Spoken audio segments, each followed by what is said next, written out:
Well, good evening, ladies and gentlemen, and to my now friend, Sebastian. It's wonderful to have you here in London, and thank you for all joining us at this magnificent ambassador's residence, and thank you to you, Ellen, for welcoming us here this evening. And it's a timely moment to be here because this year not only commemorates 80 years since D-Day, it's actually 120 years since the signing of our Entente Cordiale. And what precisely makes this Entente so special? It was, after all, supposed to be nothing more than an informal understanding. And yet, it survived the loss of millions during the Great War.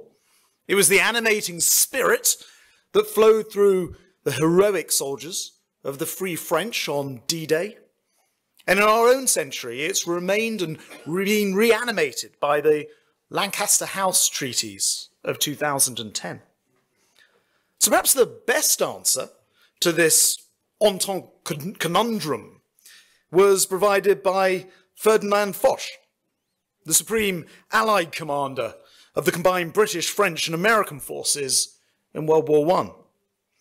Foch, whose statue actually stands proudly just 20 minutes walk from here, once said, "The moral factor is the most important in war." And this to me is the crux. We share the same values: liberty, equality, fraternity. Values that are embedded in our DNA, and values that mean there is far more, despite some bumpy times, that unite us than divides us. And we saw that in the magnificent state visit that's already been referenced, where Their Majesties King and Queen visited France earlier this year. And since becoming Defence Secretary, I've had the pleasure of seeing our Entente in action. Today, our forces are operating across air, land and sea. Our industries are pushing the boundaries of technologies in everything from complex weapons to maritime mining to counter measures for missiles. And our great combined joint expeditionary force is coming into its own, able to muster more than 10,000 at a moment's notice. It has created the structures that allow us to plan and operate together. In fact, over the next few months, Griffin exercises will train our people to cope with intensity of maritime warfare anywhere in the world. However, I think we need to acknowledge that world is rapidly changing. The threats that we face are increasing. 120 years ago, Foch wrote, "Truly enough, a new era has begun. The era of national wars, of wars which were to assume a maddening pace." Words that seem especially prescient today, with Ukraine fighting to kick Russian invaders out of their own country, and with Israel pursuing Hamas terrorists in Gaza, those who brought slaughter to the people of Israel on October 7th. That maddening pace that he talked about is being fueled by both ideology and realpolitik. Hamas shares an ideology with that of Daesh and Al-Qaeda, offshoots that are growing in influence in parts of sub-Saharan Africa, for example.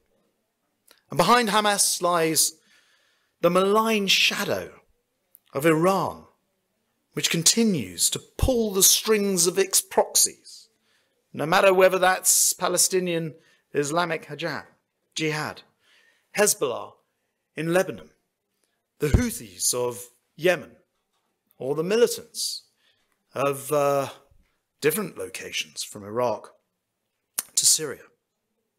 And as Iran and North Korea send suicide drones and artillery to Russia, Russia invites Hamas to the Kremlin. And meanwhile, the Kremlin says it has a no-limit partnership with China. And China, in the midst of a massive military and economic expansion, has a mutual defense treaty policy with North Korea. Now, collectively, these nations seek to rewrite the international order in their own image.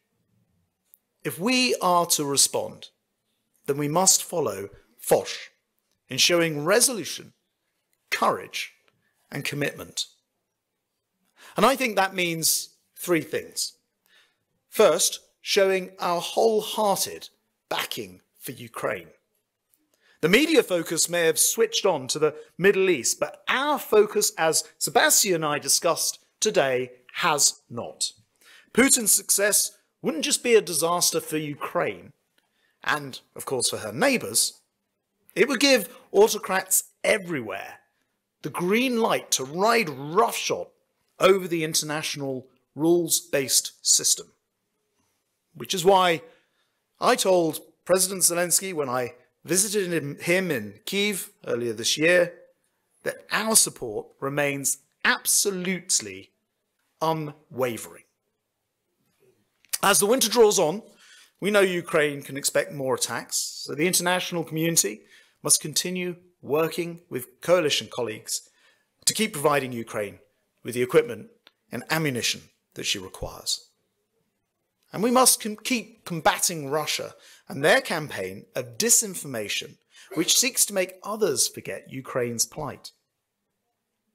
Now, second, we must shore up the international order, which means continuing to bolster NATO, which is the bedrock of our European shared defence. Now, next year, the alliance marks its 75th anniversary, and it remains in rude health, much strengthened by the partnerships with countries like France, and has played a pivotal role in reassuring our Eastern European allies and deterring Russia from further aggression. Indeed, much to Putin's chagrin, NATO is now stronger than it was before he invaded, with the addition of Finland and soon, we very much hope, Sweden as well. But there is more to do. Whether reinforcing deterrence and defence along the alliance's eastern and northern flanks, or providing greater reassurance to nations like Moldova, who have greatly been affected by Russia's war. And finally, I think we need to elevate the Entente. France is already the UK's closest ally in Europe, but as this year's Defence Command paper refresh and the Franco-British summit in March underlined, ours is a relationship which has room to grow still.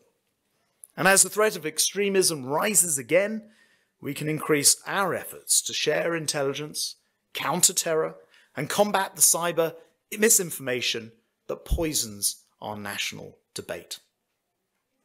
We can do more on capabilities too, pressing ahead with the Future Cruise and anti-ship weapon programme that we discussed this afternoon, and pursuing the innovations that will help to deliver directed energy weapons, deep precision strikes, and future combat air systems. And lastly, there's more we can do on operations as well. I already talked about CJEF, and it's up and running, and we must think about adapting it to operate in more environments, including in even more contested areas, such as the High North. And of course, we're looking forward to future coordinated carrier deployment in the Indo-Pacific, not merely a means of mutually supporting each other and with our task groups, but improving the interoperability that we've embarked on with things like our helicopters and testing our uncrewed autonomous vehicles at sea. But for the first time, a demonstration of complementary and persistent European presence in a region of critical importance when we do so. But Sebastian, I think this is all just a start. And that's why you're here today. It's why we've had those excellent discussions this afternoon.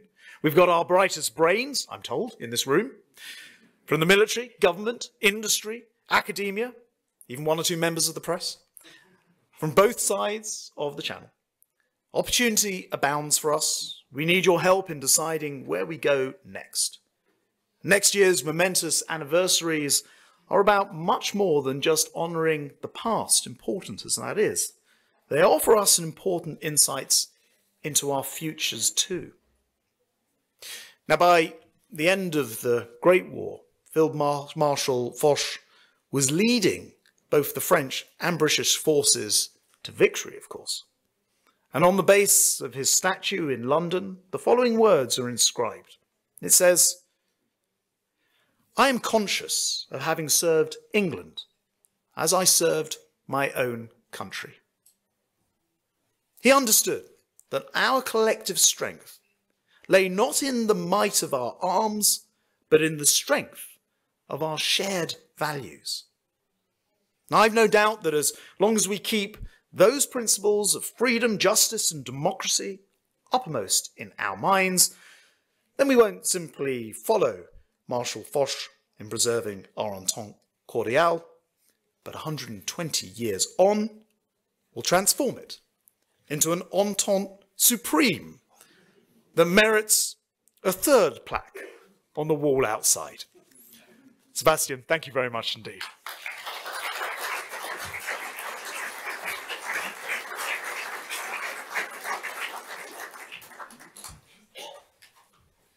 Bien, Monsieur le ministre, mon cher Grant, merci pour l'après-midi de travail que nous avons eu ensemble. Je vais y revenir dans un instant. Remercier notre ambassadrice qui a organisé évidemment et l'après-midi de travail et cette soirée, nos deux coprésidents que je suis heureux de retrouver, Hervé Mariton avec lequel nous avons aussi d'autres passions moins britanniques mais plus ultramarines par ailleurs, et puis Lord Ricketts, que j'ai eu le bonheur d'avoir comme compagnon de table au dîner d'État tenu effectivement à Versailles lors de la visite d'État des souverains. Je salue l'ensemble des personnalités qui sont ici, des différents horizons du monde militaire, industriel et diplomatique. Alors, ça a été dit, donc je ne vais pas y revenir, il y a un agenda chargé dans la relation bilatérale.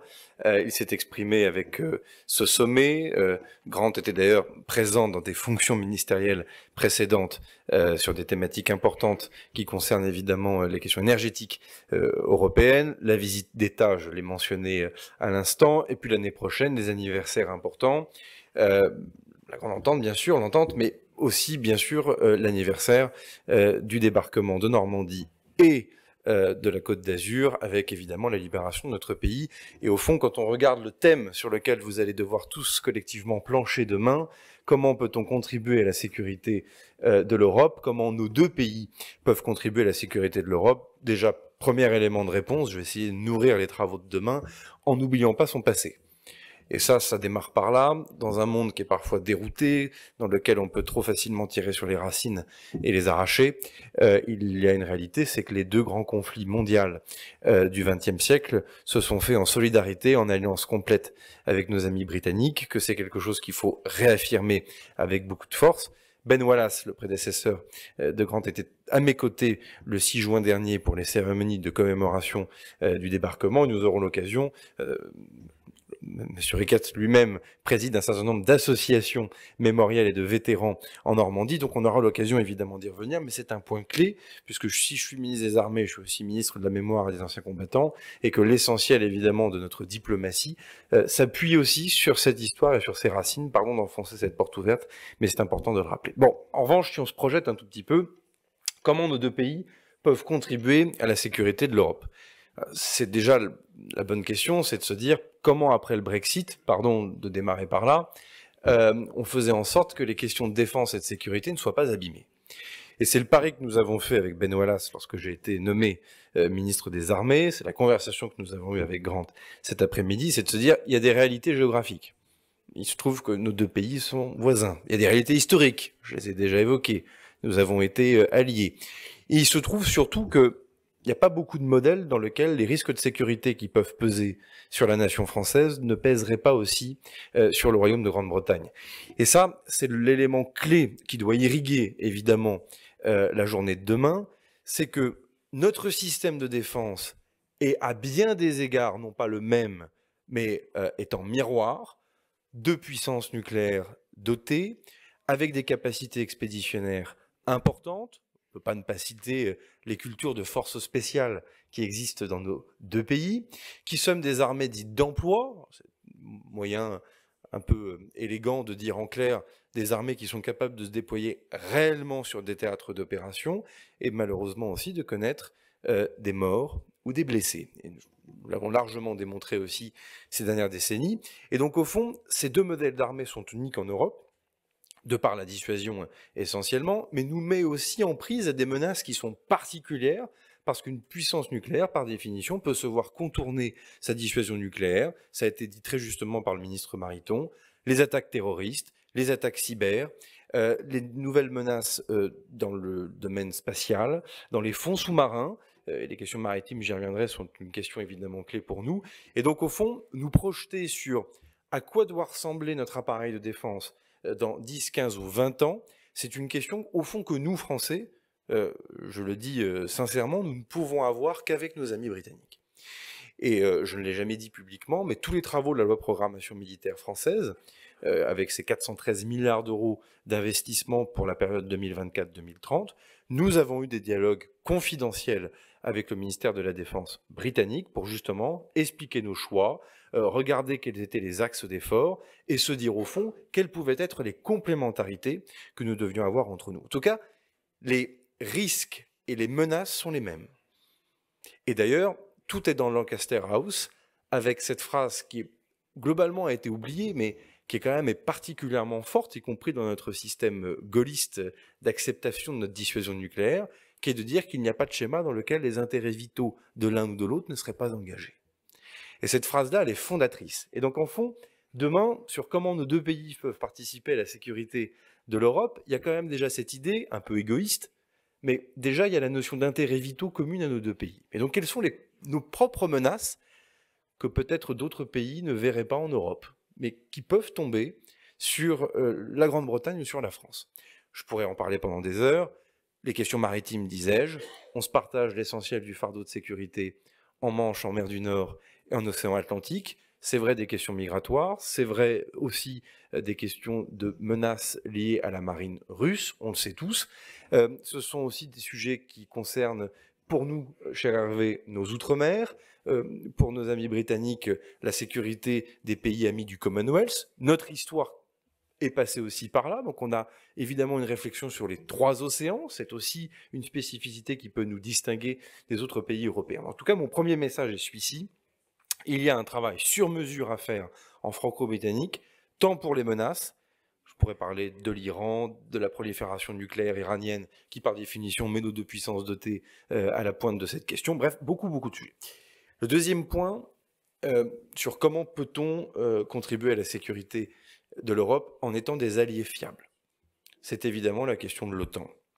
C'est évidemment la question de comment nous avons un agenda entre Londres et Paris, qui permet, au fond, dans ce réveil un peu brutal post-guerre froide, de nous dire cet outil, cette alliance militaire, était devenu dans les années 90, il faut bien le reconnaître, et dans le début des années 2000, davantage une alliance diplomatique. Je connais bien quelqu'un qui a même parlé de mort cérébrale. En tout cas, il est une réalité, c'est que Vladimir Poutine a sorti cette alliance de sa mort cérébrale, et donc nous avons ce devoir en quelque temps de retrouver des capacités militaires importantes. Alors, quand je dis retrouver, ça ne veut pas dire qu'on en a pu, mais on est au début d'une nouvelle aventure dans l'histoire de l'Alliance, avec des statuts de nation cadre. C'est vrai pour nos amis britanniques en Estonie, c'est vrai pour nous en Roumanie. Se pose évidemment la question, là aussi, des menaces hybrides appliquées à l'Alliance, parce que c'est pas complètement la même chose quand elles sont pour nos amis britanniques ou pour nous-mêmes, où elles s'appliquent à des démocraties, des alliés d'Europe centrale. Et là, il faut être honnête, l'Alliance Atlantique a une prise en muscle à faire importante en la matière, hein, parce que c'est pas l'histoire que l'Alliance Atlantique que de traiter les attaques cyber ou les menaces dans l'espace. Donc il va nous falloir aussi porter un agenda en la matière, et bien évidemment aussi sur les questions d'innovation, mais j'en dirai un mot dans un instant. Donc en tout cas, être un allié fiable, mais un allié aussi particulièrement éclairé, dans un moment où tout le monde regarde la campagne présidentielle américaine, et dont on sait très bien aussi que, et j'y reviens, c'était mon premier point, Londres et Paris ont forcément un agenda à converger et à faire partager ensuite avec nos différents alliés en Europe, en OTAN et en Europe. La troisième des choses, pour contribuer à la sécurité de l'Europe, c'est évidemment de travailler sur une autonomie stratégique européenne. Alors, le ministre des Rails, qu'est-ce qu'il est en train de dire? On est en Grande-Bretagne, on est à Londres, post-Brexit, pourquoi il parle d'autonomie stratégique européenne? Bon, je pense qu'il faut aussi qu'on réexplique à bon nombre de nos concitoyens que nous avons plein d'autres outils en dehors de l'Union européenne pour bâtir cette autonomie stratégique. Évidemment, je regarde Eric ici présent, que je salue amicalement, c'est évidemment par exemple la question de MBDA. Nous avons des champions, nous avons des leaders, des coopérations ad hoc qui ont été créées sur un certain nombre de segments. MBDA pour les missiles étant évidemment le plus connu, je crois, le plus fameux à partager avec nos amis italiens, bien sûr, sur la construction de programmes. Madame l'ambassadrice, soyez...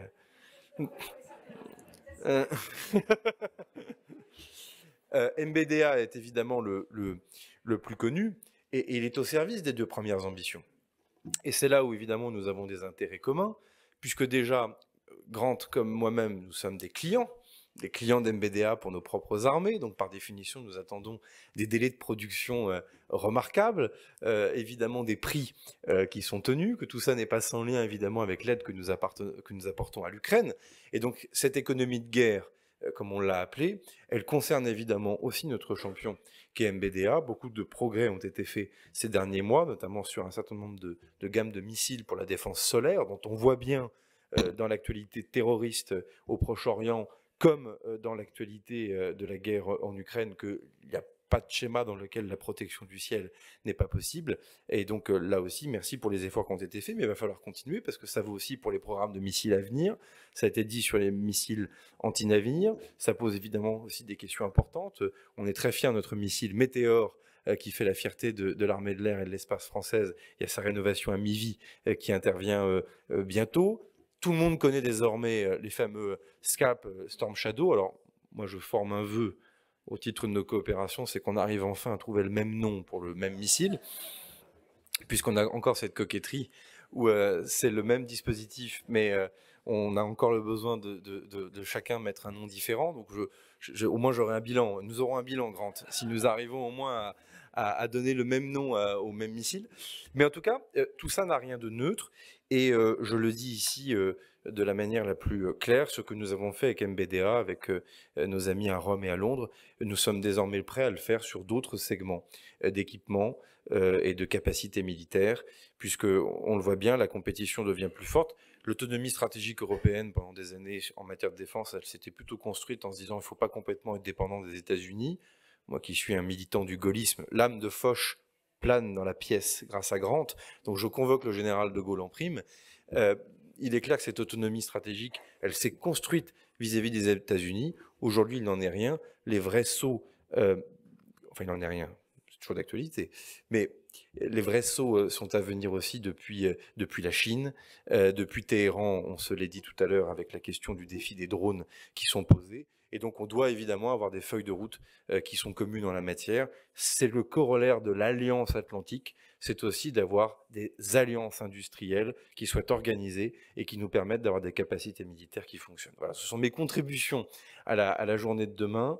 Cette question n'a rien de bateau ou anecdotique. Elle pourrait l'être, nous le disions avec Madame l'ambassadrice, dans des temps plus ordinaires, dans les temps que nous connaissons, se poser la question de comment les deux plus grandes armées d'Europe hier, aujourd'hui et demain peuvent réellement répondre à la promesse de sécurité et donc être alliés fiables et être en capacité de dissuader et de défendre, c'est une question redoutablement angoissante à certains égards, mais fondamentale pour l'avenir. Et donc, je sais que les conclusions du forum de demain nous permettront collectivement d'avancer. Monsieur le ministre, Mesdames les ambassadrices, merci à vous toutes et à vous tous de votre attention.